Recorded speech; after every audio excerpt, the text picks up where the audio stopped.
Entonces, lo que nos quedó pendiente de la clase pasada, y les va a servir para poder completar el trabajo práctico de ferrocarriles, fue lo que es el cálculo o verificación de una curva horizontal en el mismo. Por lo tanto, en primer lugar, como ejemplo de curva horizontal, no tenemos que olvidarnos que para realizar un trazado ferroviario, bien, va a ser una sucesión, un pequeño repaso de teoría, sucesión de alineamientos rectos y círculos tangentes. Vamos a tener distintos tipos de curvas tangentes, bien, pero vamos a utilizar una fórmula cúbica, que debes de usar, como se hizo en curvas horizontales en vías de comunicación terrestres para vehículos. Sí, para vehículos. Para el caso del ferrocarril va a cambiar. También, bueno, este trazado ferroviario vamos a tener trazado montañoso, distintos tipos de trazados en llanura o en colina, según cuál sea el gradiente o la pendiente media del trazado. Bueno, y dentro de sus componentes, en función de que tener alineamientos rectos, vamos a tener curvas horizontales, curvas de transición, peraltes, sobreanchos, entre otros. Entonces, acá estamos. Bien. Dentro del trazado, para poder estudiar, proyectar y ejecutar un trazado, tenemos que tener en cuenta principalmente que si es un trazado de llanura, la pendiente media que va a tener el ferrocarril es de un 5 por 1000. Tengan en cuenta, por ejemplo, que vieron desde que la estación Domínico, que se encuentra detrás de la Facultad de Avellaneda, de la Regional de Avellaneda, está más elevada y se va elevando hasta llegar al viaducto de Sarandí, que se va haciendo viaducto. Bueno, esa elevación tiene un gradiente aproximado de 3 por 1000. Entonces, lo mejor es no superar valores del 35 por 1000 aproximadamente. Bien. Asimismo, para el trazado de curvas horizontales podemos tener un trazado ideal de la vía en recta y horizontal, y esa serie de rectas va a tener que ser acopladas mediante una determinada curvatura. En llanura, como no hay restricciones respecto a grandes movimientos de suelo, parecido a lo que se vio en caminos, bien, pueden plantearse curvas amplias principalmente. Ahora, en el caso de montañas, pueden ser curvas muy cerradas en las cuales hay que reducir las velocidades, entre otras. Entonces, distintos tipos de curvas. Tenemos curvas simples con un solo radio, sentido y dirección, curvas compuestas en una misma dirección pero con radios distintos, revertidas o curvas y contracurvas, entre otras. En esta última, en el caso de las contracurvas, vean que es utilizada para lo que son trazados en montañas por el tema de los grandes movimientos de suelo que pueden existir. Entonces, volviendo a curvas, si se puede llegar a implementar una curva circular sin curva de transición, van a ver que el desarrollo matemático del cálculo de los puntos característicos de esta curva es exactamente el mismo que el que se vio para carreteras.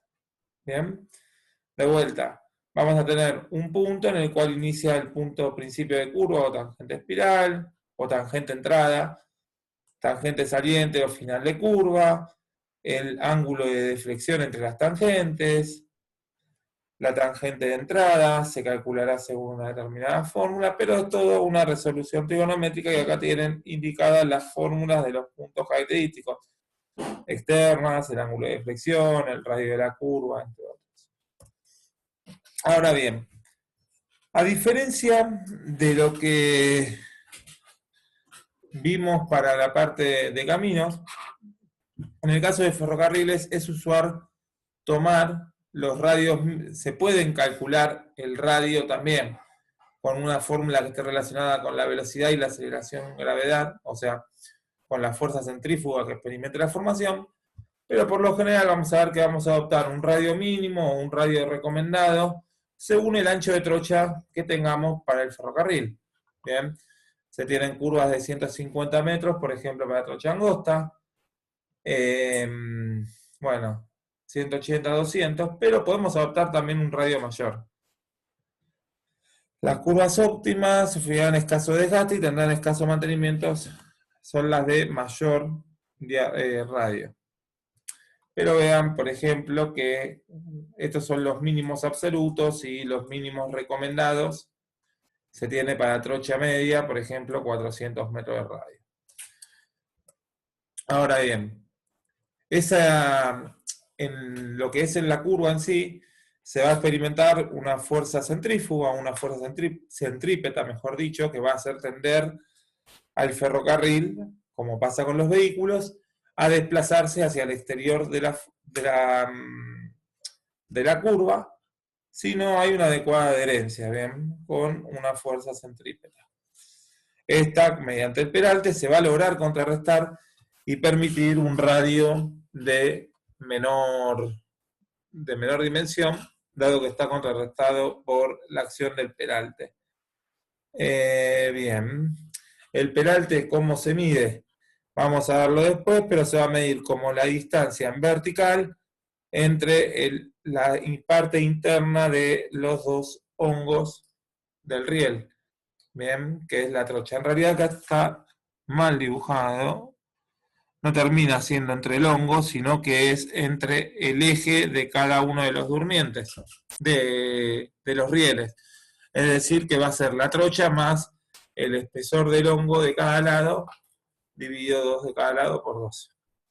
Bueno, entonces, bueno, esta es una reparación de peralte. Hay distintas formas de calcular este peralte teórico o peralte de equilibrio que se va a permitir, en función del radio que nosotros adoptemos y la velocidad a la que circula el tren, va a permitir contrarrestar las fuerzas centrífugas. Ahora bien, este peralte teórico, y acá está el tema de la medición, se mide desde el eje a eje de riel. Recuerden que la trocha se mide de la cara interna del hongo hasta la otra cara interna del hongo, es decir, que la trocha será esta distancia, cara interna, y hay que sumarle el espesor del hongo dividido 2 de lo cada lado. La cuestión es que el peralte se contrapone a la fuerza centrífuga y podemos calcular un peralte teórico que va a estar en función de la separación entre ejes de los rieles, que es el ancho de trocha más el ancho de un hongo, la velocidad al cuadrado, el radio de giro o el radio de curvatura que hayamos adoptado por cuestiones de topografía o ¿cómo se llaman? O por cuestiones de propagación de tierra, movimiento de suelos, entre otros, y a su vez depende de la velocidad de la aceleración de la gravedad. Tengan en cuenta que si nosotros estamos partiendo de un radio mínimo recomendado o conveniente, como dice acá, para las trochas que estemos analizando. No obstante a ello, nosotros podemos hacer el proceso inverso, adoptar un peralte teórico o peralte práctico, y en función de ese mismo peralte se realiza el cálculo del radio parecido a lo que se vio en curvas, cambia la fórmula, pero despejaremos de la misma el valor del radio. Simplificando la fórmula, se simplifica un valor K multiplicado directamente por el peralte teórico, es una constante por función directa de la velocidad al cuadrado y función inversa del radio.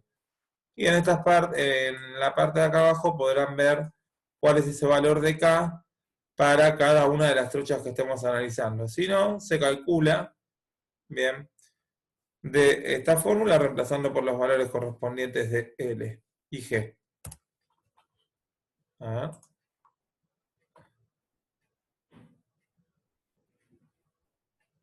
Joya, dale, está bien. Bien. Después, como dijo Fede, después le colgamos en el Classroom, le subimos en el Classroom la fórmula. Bueno, dentro del peralte, ese peralte que estábamos viendo recién, es el peralte teórico, pero hay veces que los trenes pueden tener distintas distintos funcionamientos. Ese peralte teórico lo calculamos para la velocidad máxima a la cual va a circular la formación o el tren. Pero ¿qué pasa si el tren circula a una velocidad menor? Puede generar inconvenientes que con un desnivel muy pronunciado. Por eso se va a adoptar un peralte práctico, el cual, de forma práctica, ahora la redundancia, se adopta en las 2/3 partes, como vamos a ver en el cálculo de la curva, en las 2/3 partes del peralte teórico que se calcule. Bien. Luego, entonces, tenemos el trazado en planta con la sucesión de rectas, anidamientos y círculos tangentes, necesidad de una curva de transición para controlar la fuerza centrífuga. Obviamente, como la curva circular va a tener un peralte máximo, en un lugar se va a tener que producir de pasar de un lugar de recta donde la fuerza centrífuga es nula hasta la curva donde el peralte es máximo y la fuerza centrífuga es máxima, se tiene que hacer una curva de transición que logre controlar esas fuerzas centrífugas, genere la transición del peralte y empalme las tangentes en planta. Esta curva de transición existen distintas fórmulas y nosotros vamos a utilizar como, va variando dentro de la curva, va variando de manera proporcional en cada uno de los puntos, el largo de la transición es función del peralte y de la variación admitida por este que hayamos adoptado. Entonces, en la curva de transición, lo que nos indica, vamos a adoptar, como ahora lo vamos a ver en el ejemplo, una variación del peralte en la curva de transición, que nos va a dar, por ejemplo, 180 veces se adopta dividido la velocidad, sin sobrepasar los 4 milímetros por metro de longitud, es decir, que el peralte como mucho puede ir variando. Por cada metro en el que se desarrolle la curva de transición, por cada metro como mucho va a variar este valor de 4 milímetros por metro, y una vez que, el que obtengamos de esta cuenta. Y una vez que adoptemos el mismo, o hayamos calculado cuánto es la variación del peralte en las curvas de transición, multiplicando por la longitud, o mejor dicho, hacemos la longitud por esa variación, nos va a dar el peralte teórico o práctico que hayamos adoptado. Despejando, obtenemos cuánto vale la longitud de la curva de transición, como lo vamos a ver ahora en el ejemplo después. Bien, después hay otra fórmula de Estados Unidos que se puede utilizar, que es la que vamos a usar en el ejemplo, pero dentro de la curva de transición, la curvatura debe variar de forma progresiva. Bien, y eso va a ser en función de la ecuación de Lemniscatabe de Bernoulli, pero para el replanteo, a diferencia de la curva de Euler que hemos visto para trazados en curvas para vehículos no ferrocarriles, vehículos no guiados, se va a utilizar la parábola curva de Nordling, que nos va a decir desde el punto de inicio de la tangente espiral, o la tangente transición, mejor dicho, en función del valor de X que estemos considerando, nos va a dar el valor de Y con esta fórmula. L termina siendo la longitud de la curva circular, de la curva de transición que calculamos anteriormente. Asimismo, para que sea necesaria la aplicación de la curva de transición, debe cumplirse que el D sea mayor que 0,10 metros, parecido a lo que se vio en vehículos no guiados. Siendo D la distancia desde donde se prolonga la curva de circular hasta que se llegue al ángulo de deflexión. Va a estar compuesta por una parte de ángulo de deflexión, una parte de ángulo de tangente, ángulo de deflexión entre tangentes. Bien. Bueno, esta es la fórmula de Estados Unidos también, que nos va a permitir calcular cuánto vale la longitud de la curva de transición. Sobre anchos no, eso me olvidé de borrarlo. Y vamos a ver un ejemplo. Vamos a hacer el diseño de una curva de transición en el cual de una curva horizontal en ferrocarriles, disculpen, en el cual tenemos dos tangentes con un ángulo de deflexión de 20 grados centígrados.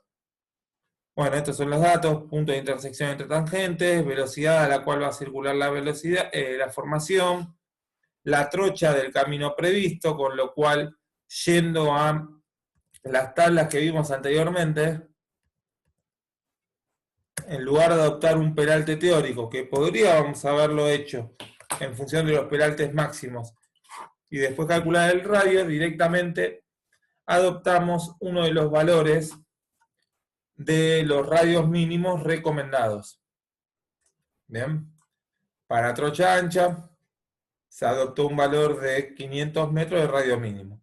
En caso de que no me verifique cuando calcule el peralte, lo tendré que redimensionar. Entonces, en primer lugar,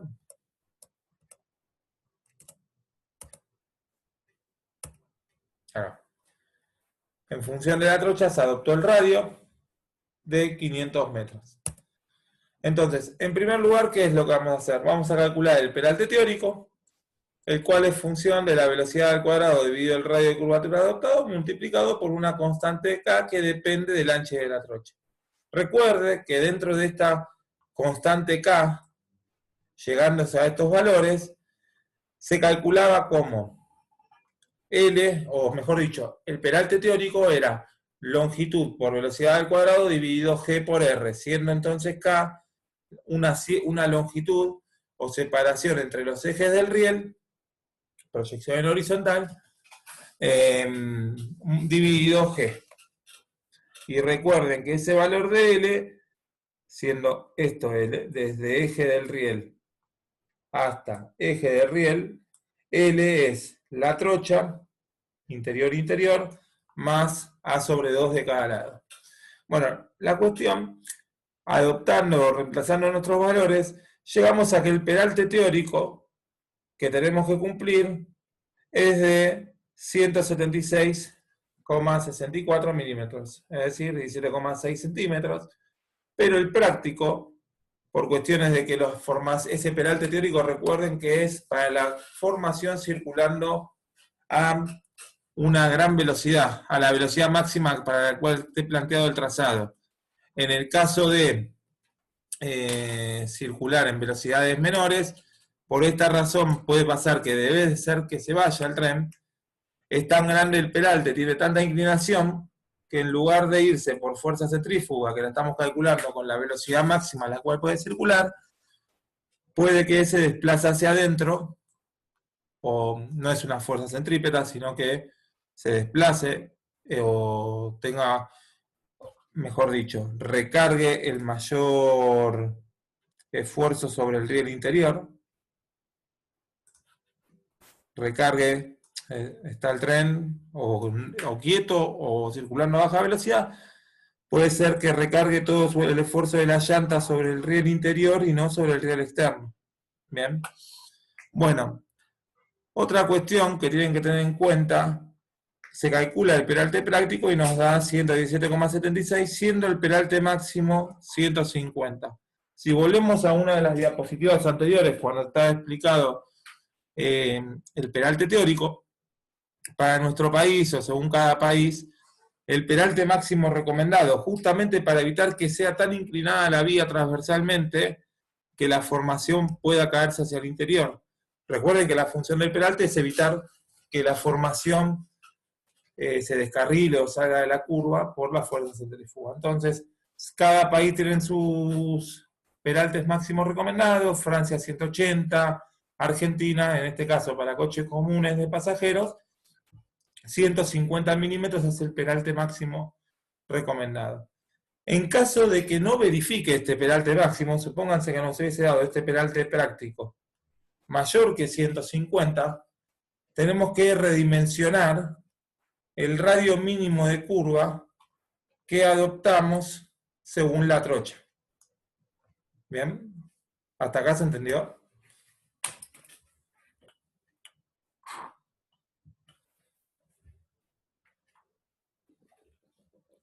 Bueno, continúo. si no verifica el peralte máximo, tienen que redimensionarlo porque puede haber inconvenientes que hagan circular a la formación con un desnivel demasiado pronunciado que lo haga irse hacia adentro. Bien, una vez que se calculó el peralte teórico y ya verificamos que el radio está dentro de los parámetros adoptados, tenemos que empezar a analizar si es necesario, si puede hacerse el empalme entre tangentes o la ejecución de la curva horizontal entre tangentes con o sin transición. Para ello, lo que vamos a analizar primero es una curva con transición. Bien, entonces, de vuelta, repasemos. El largo de esta curva de transición, que no me acuerdo el nombre, pero ahora lo vamos a ver, era complicado, está en función de ese peralte práctico que hemos calculado. Bien, y ese peralte es donde lo vamos a tener en la curva circular dentro de la curva horizontal.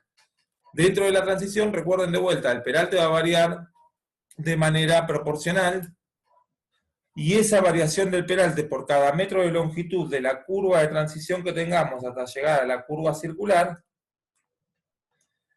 esa variación tiene un límite definido para Argentina de 180 sobre B, siendo el máximo 4 milímetros por metro. Haciendo las cuentas, el peralte nos había dado, no miento, 180 dividido la velocidad de la formación, que era 80 kilómetros por hora, nos da que la variación del peralte límite va a ser 2,25 milímetros por cada metro de longitud que tenga esta curva de transición. Por lo tanto, despejando, nosotros tenemos que el peralte que adoptamos, 115, dividido esta variación máxima, nos da que el largo máximo de la curva de transición va a ser de 51,11 metros. Podemos decir que para que se tenga esta variación máxima del peralte de 2,25. Podemos decir que si adoptamos un LE de 50 metros, verificaría. No, miento. Esa es la longitud mínima, perdón, valor mínimo de LE. Si adoptamos un valor menor, sería mayor. Ahora bien, utilizando la fórmula, otra de las fórmulas también utilizadas en ferrocarriles argentinos, que es de Estados Unidos, esta transición va a ser la longitud, velocidad al cubo dividido 14 veces el radio de la curva, ya tiene todas las unidades aplicadas, entrando con velocidad en kilómetros por hora y radio de la curva en metros, nos da una longitud de transición de 73. Por lo tanto, entre las dos longitudes, adoptamos la mayor y vean que esta también verifica. Si ustedes hacen para verificar la variación del peralte en las curvas de transición, vean que si hacen 115 dividido 73,14 les va a dar un valor más chico que este 2,25 que era el límite máximo según la velocidad que teníamos. ¿Hasta acá estamos bien?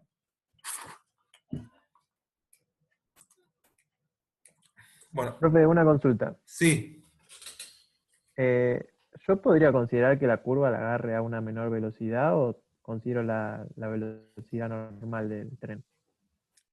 En el caso de la curva es como cuando vos dimensionás una curva para la transición, no tenés el mismo problema que en la curva circular. Vos en la parte circular de la curva horizontal tenés que tener cuidado con el peralte que adoptás, porque puede hacer que el peralte es para contrarrestar la fuerza centrífuga.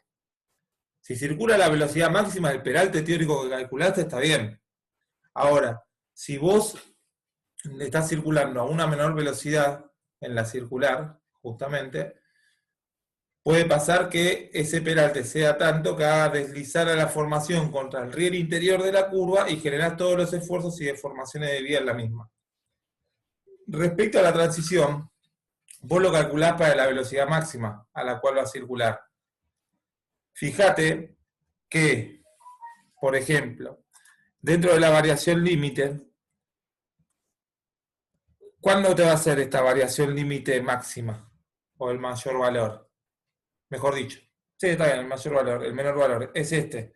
Si vos ahora hubieses calculado con una velocidad de 40 km por hora, es decir, la formación circulando más despacio, el peralte podría haber variado en una mayor proporción, casi el doble, sería 4,50 milímetros por metro, bien, dentro de la curva. Entonces te va a terminar verificando. Ah, está bien. Para lo que es la curva de transición, ¿no?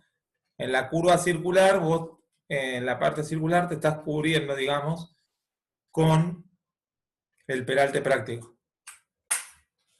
Entonces, una vez que adoptamos la longitud de transición, tenemos calculado el peralte máximo adoptado, no, el peralte máximo no, el peralte práctico que hemos adoptado, que es este de acá. Empezamos a calcular los puntos característicos de nuestra curva. Bien, mejor dicho, calculamos el valor de D con la longitud de transición que hemos adoptado. En este caso no redondeé el valor, directamente adopté el mismo, pero debería haber adoptado un valor mayor o igual. Dándonos que el desplazamiento entre la curva circular y la curva tangente es entre la prolongación de la curva circular y la curva y la tangente es de 44 centímetros. Como D es mayor que 0,10, es necesario aplicar una curva de transición. Si este valor nos hubiese dado menor que lo que puede absorber, no sería necesario. Entonces, este desplazamiento se va a producir a una distancia K de inicio de la tangente espiral, que de manera simplificada la podemos calcular como L sobre 2. Recuerden que en curvas horizontales podríamos aplicar la misma fórmula. La calculaban incluyendo los valores de flexión de ángulos, entre otras. Esto nos da 36,57 metros. Ahí me quedó una imagen arriba, no sé de qué, después me fijo. Y una vez que hemos calculado los puntos de la curva, vean que la curva prácticamente va a ser de manera, cambian un par de parámetros, principalmente la transición, pero va a ser igual a la calculada para carreteras con vehículos no guiados, es decir, autos, ómnibus, entre otras. Bien, la longitud de la tangente se calculará con esta fórmula, surge de trigonometría, de vuelta vamos a tener el valor de K, acá dice P, esto es el D que calculamos recién, y el valor de K que tenemos acá. Entonces, vamos a estar compuesta de vuelta por una curva de transición, una curva de transición de salida hasta el empalme de la tangente, y una curva circular en el centro, siendo los parámetros los mismos que ya vimos anteriormente. De todo este ángulo de deflexión que tenemos acá, que es todo esto, una parte va a ser el ángulo de la curva circular, mientras que la otra es el ángulo de deflexión entre tangentes. Y las propiedades prácticamente son las mismas. Cambia la resolución porque se usa una transición cúbica. Bueno, de vuelta, tenemos el valor de la externa, que acá me olvidé de escribirlo, pero se calculará el valor de la externa desde el punto de intersección entre tangentes hasta el centro de la curva circular. Se calcula el ángulo de deflexión, calculamos la coordenada X del fin de la transición. Recuerden que X es desde el punto de tangencia entre la curva de transición y la tangente hasta, medido en la dirección de la tangente, hasta el valor de donde empieza la curva circular. Lo mismo con el valor de IC. Acá no es XC, acá tiene que decir IC. Pero bueno, que es la distancia desde la tangente hasta el punto de C. Y se calcula la longitud de la curva circular. Vean que la gran mayoría de las fórmulas son parecidas. La única que está variando es XC. No se calcula con la fórmula que vimos para curvas horizontales en caminos. E IC, acá me confundí de vuelta, IC se calcula con la fórmula que habíamos visto anteriormente por acá. Esta. La parábola cúbica de Nordling, en este caso. Y de vuelta, se mide las coordenadas X e Y, se miden de manera análogas a las que hicimos en la parte de caminos, aunque de vuelta, solo varía la parábola utilizada o la curva de transición utilizada, cambiando los valores de la misma. Bien, calculamos la longitud de la curva circular. Y finalmente, con esos parámetros, vean que también se calculó la tangente externa, la longitud tangente desde el punto de intersección horizontal hasta el punto T. Bien. Tengan en cuenta que acá donde dice P, de vuelta, P es la distancia desde la tangente hasta el principio de la curva si ésta no se hubiese desplazado por el corrimiento de la curva de transición.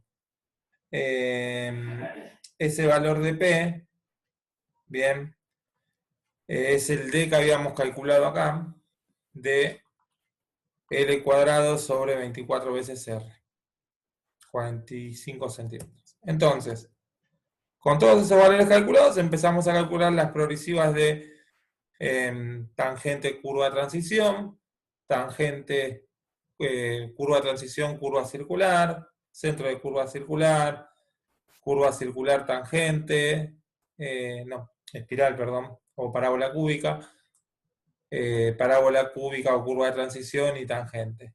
El desarrollo total de la curva y verificamos las progresivas de la misma. Y también, como se hizo hace un par de meses para la parte de caminos, podemos calcular el acortamiento. Bien. Si bien ya la usamos, la fórmula de la parábola cúbica de Norlin para calcular el valor de IC, como estaba indicado acá, para cuando XC, que es igual a la longitud de la curva espiral que hayamos adoptado, esa misma fórmula nos va a permitir realizar que es lo que van a tener que hacer en el trabajo práctico, el replanteo de los valores de la distancia entre la tangente y un punto de la curva de transición medidos desde la tangente, para distintas distancias medidos desde el inicio de la curva. Entonces, de vuelta, la curvatura va a variar de forma progresiva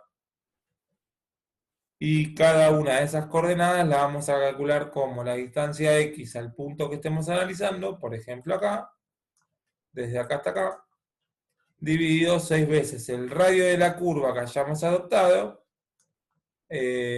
por la longitud de la curva circular. O el enlace parabólico, perdón, de la curva de transición. Haciendo eso, llegamos a una tabla parecida a la que ya hemos usado antes, con la diferencia que no es necesario calcular el ángulo de deflexión para cada uno de los puntos de la curva de transición que estemos analizando, sino que directamente, según el porcentaje de la curva de transición, del valor de LE, vamos analizando distintos porcentajes, calculamos la coordenada en X, que es exactamente el mismo valor, y se calcula la coordenada en Y medido de la tangencia, desde la tangente hasta el punto de la curva. Bien.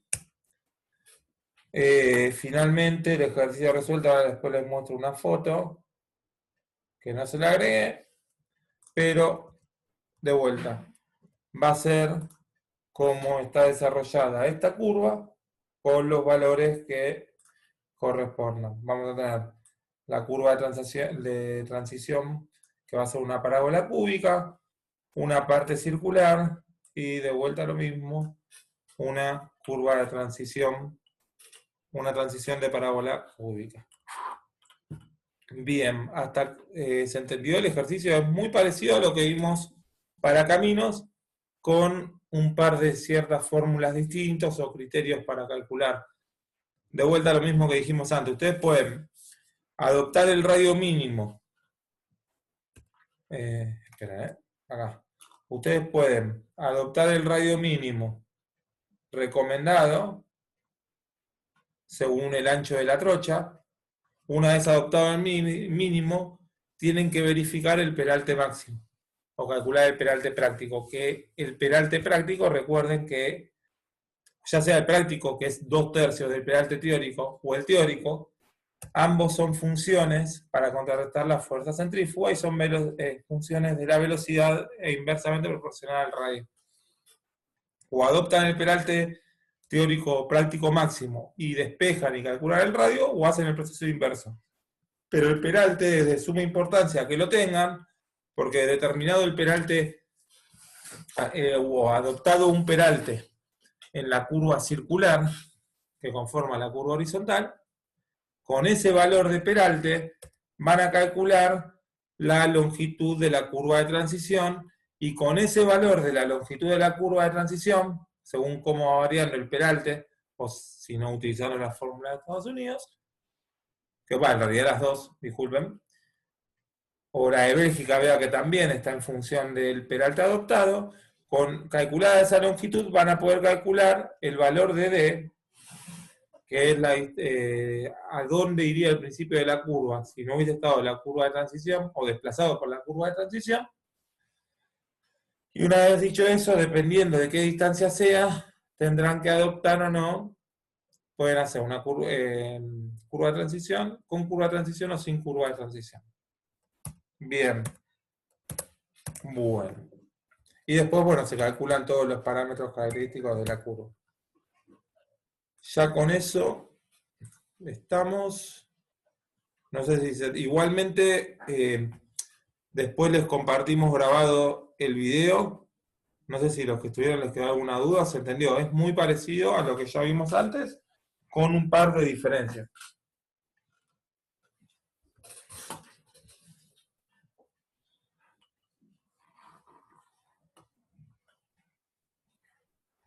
¿Se entendió? Más o menos. Sí, sí, se entendió. Dale, genial. Yo les comparto el Power después y el video.